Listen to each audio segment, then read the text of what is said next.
உதகையில் உள்ள மிக முக்கிய சுற்றுலா தலங்களை சுற்றுலா பயணிகள் கண்டு ரசிக்க தமிழ்நாடு அரசு சிறப்பு ஏற்பாடு செய்துள்ளது. அதை பற்றி விவரிக்கின்றது இந்த செய்தி தொகுப்பு.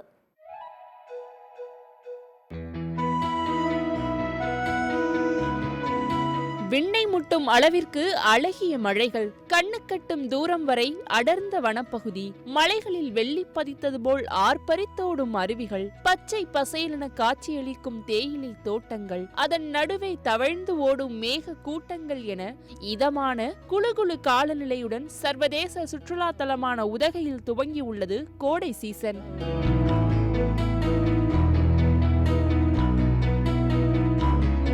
இந்த கோடை சீசனை ஒட்டி சுற்றுலா பயணிகளை மகிழ்விக்கும் வகையில் கோடை விழா நடத்தப்படுவது வழக்கம். ரோஜா கண்காட்சி, மலர் கண்காட்சி, படகு போட்டிகள் உட்பட மே மாதம் முழுவதும் பல்வேறு நிகழ்ச்சிகளை நடத்த மாவட்ட நிர்வாகம், சுற்றுலாத்துறை, தோட்டக்கலைத்துறை இணைந்து பல ஏற்பாடுகளை மேற்கொண்டுள்ளனர். ஒவ்வொரு ஆண்டும் ஏப்ரல், மே மாதங்களில் கோடை சீசனில் மட்டும் சுமார் 10 லட்சத்து சுற்றுலா பயணிகள் வந்து செல்கின்றனர்.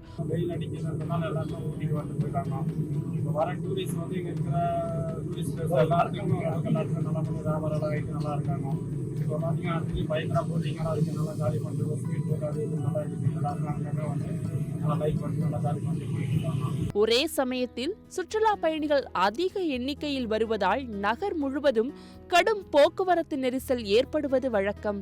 போக்குவரத்து நெரிசலை தவிர்க்கும் வகையிலும் குறைந்த கட்டணத்தில் உதகையில் உள்ள அனைத்து சுற்றுலா ஸ்தலங்களையும் சுற்றுலா பயணிகள் தங்கு தடையின்றி கண்டு ரசிக்கும் வகையிலும் தமிழ்நாடு அரசின் போக்குவரத்து துறை சார்பில் எங்கும் ஏறலாம் எங்கும் இறங்கலாம் என்ற திட்டம் செயல்படுத்தப்பட்டுள்ளது. 100 ரூபாய் கட்டினீங்க அப்படின்னா ஒரு நாளைக்கு எங்க வேணா ஏறி எங்க வேணாலும் இறங்கலாம். சிறந்த சுற்றுலா தலங்களை நீங்க பார்வையிடலாம். ஸோ 100 ரூபாய் கொடுத்துட்டு நீங்க ஃபார் எக்ஸாம்பிள் பொட்டானிக்கல் கார்டன் போறீங்க அப்படின்னு சொன்னா நீங்க அதெல்லாம் சுத்தி பார்த்துட்டு திருப்பி அந்த பேருந்துல ஏறிக்கலாம். அகைன் நீங்க தொட்டபெட்டா போய் இறங்கிட்டு திரும்பி ஏறிக்கலாம். ஒரே பேருந்து இல்லைங்க, பல பேருந்துகள் இதற்காக விடப்பட்டிருக்கிறது. ஊட்டியினுடைய நிறைய சுற்றுலா தலங்கள் ஒரே நாள்ல நீங்க பார்வையிடலாம். ஸோ நிறைய பேர் ஊட்டிக்கு இந்த சீசன்ல வந்தோம்னா நிறைய டிராஃபிக் ஆகுதுப்பா, பெரிய பேருந்துகள் எல்லாம் உள்ள அலோவ் பண்ற முடியறதில்ல அப்படிங்கிற நிறைய கருத்துக்கள் எல்லாம் நம்ம கேட்டிருப்போம். இந்த வருஷம் அந்த மாதிரி எல்லாம் இருக்காது. நீங்க குறைந்த செலவில் நிறைய இடங்களை நீங்க பார்வையிட முடியும். அது மட்டும் இல்லாம பாத்தீங்க அப்படின்னா உங்களுடைய பட்ஜெட்டோட இந்த சுற்றுலா இருக்கும் அப்படின்னு சொல்லி நினைக்கிறேன். இந்த திட்டத்தின் கீழ் பெரியவர்களுக்கு 100 ரூபாயும் சிறியவர்களுக்கு 50 ரூபாயும் பயணச்சீட்டு கட்டணமாக அறிமுகம் செய்யப்பட்டுள்ளது.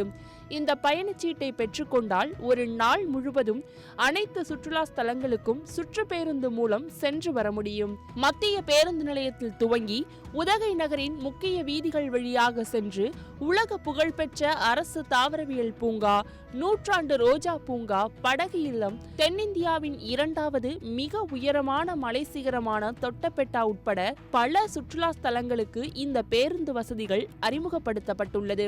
காலையில் மத்திய பேருந்து நிலையத்திலிருந்து செல்பவர்கள் தாவரவியல் பூங்காவை கண்டுகளித்த பின்னர் அடுத்த பேருந்தில் தொட்டபெட்டாவிற்கு செல்லலாம். இந்த சுற்று பேருந்து பயணச்சீட்டை காண்பித்து நாள் முழுவதும் பயணம் மேற்கொள்ளலாம். இதன் மூலம் சுற்றுலா பயணிகள் குடும்பத்துடன் பாதுகாப்பாக குறைந்த கட்டணத்தில் சுற்றுலாவை அனுபவித்து முக்கியமாக அனைத்து சுற்றுலா தலங்களையும் கண்டு ரசித்து மகிழலாம். சத்தியம் தொலைக்காட்சியின் செய்திகளுக்காக ஊட்டி செய்தியாளர் ஸ்காட்டுடன் சத்தியம் தொலைக்காட்சியின் செய்திக்குழு.